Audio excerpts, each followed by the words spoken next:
तर पुण्यामध्ये ही बॉम्ब सदृश्य वस्तू आढळल्याने आता खळबळ उडालेली आहे। थेट जाऊयात पुण्यामध्ये चंद्रशेखर भांगे आमचे प्रतिनिधी आपल्यासोबत जोडले जात आहेत।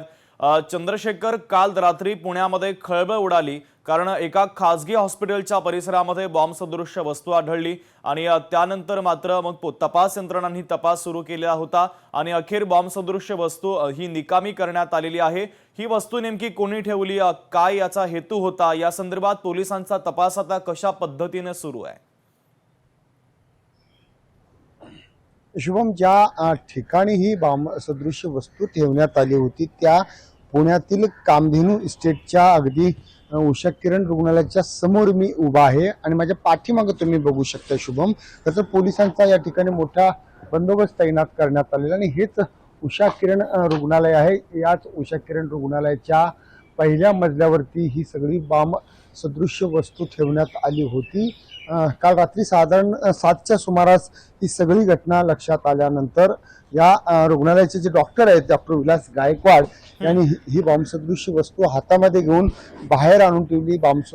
पोलिसांना कळवलं, बॉम्बशोधक पथकाला कळवलं, त्यानंतर जी ती मोठी खळबळ उडाली होती। टायमर या सगळ्या बॉम्ब सदृश्य वस्तूला लावण्यात आला होता आणि ही वस्तू याच ठिकाणाहून अगदी जवळच असलेल्या ग्लायडिंग सेंटर या ठिकाणी नेऊन त्या ठिकाणी ती निकामी करण्यात आलेली आहे। परंतु सगळ्यात महत्त्वाचं म्हणजे या रुग्णालयाच्या दुसऱ्या मजल्यावरती शौचालयामध्ये ही बॉम्ब सदृश्य वस्तू ठेवण्यात आली होती। ही वस्तू नेमकी कोणी ठेवली याचा शोध जे आहे ते ATS, Pune police, Hadapsar police आणि वेगवेगळ्या क्राईमब्रँचच्या पथकाकडून केला जात आहे। खरं तर उषा किरण रुग्णालय जे आहे ते पुण्यातील हडपसरमधील कामधेनू इस्टेट या ठिकाणी आहे आणि या रुग्णालयाच्या अगदी शौचालयामध्ये ही सगळी वस्तू ठेवण्यात आली होती। या वस्तूवरती जे आहेत टायमर लावण्यात आले होते। या वस्तूला ज्या 4 जिलेटिनच्या काड्या सुद्धा जोडण्यात आलेल्या होत्या। एकंदरीत 7:30 अशी याची वेळ सुद्धा स्फोट होण्याची समोर आलेली आहे। एकंदरीत या सगळ्याचा तपास जो आहे तो आता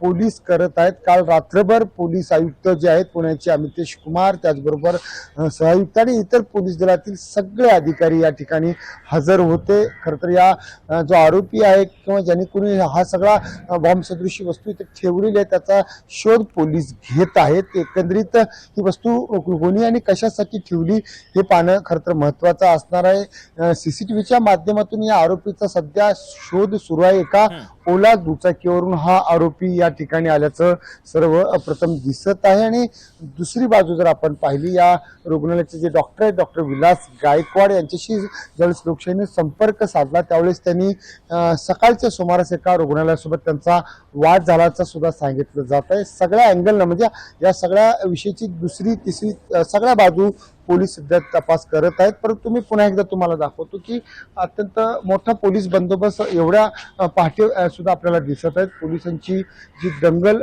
नियंत्रण पथकाची जी वाहन आहे, त्याचबरोबर CR मोबाईल आहे आणि इतर सगळ्या गाड्या आपल्याला दिसत आहेत आणि याच हॉस्पिटलच्या या समोरच्या बाजूला डॉक्टर गायकवाड यांनी ती बॉम्ब सदृश्य वस्तू त्यांच्या रुग्णालयातून आणून ठेवली होती आणि हे उषा किरण रुग्णालय आणि या रुग्णालयाच्या आपण खरं तर दुसरा मजला जो आहे त्या दुसऱ्या मजल्यावरती ही सगळी बॉम्ब सदृश्य वस्तू ठेवली होती आणि डॉक्टर गायकवाड यांनी ज्या पद्धतीने आपल्याला माहिती दिली, खरं तर या खूप गंभीर म्हणावं लागेल, कारण याच ठिकाणी ही सगळी बॉम्ब सदृश्य वस्तू ज्यांनी कोणी ठेवली त्याचा तपास सध्या पोलीस करत आहेत।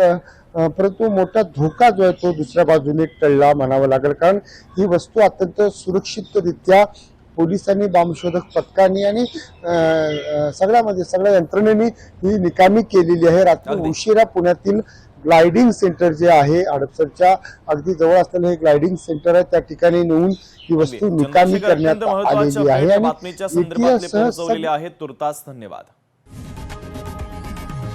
लोकशाही मराठी ऐका, पहा, जागरूक रहा।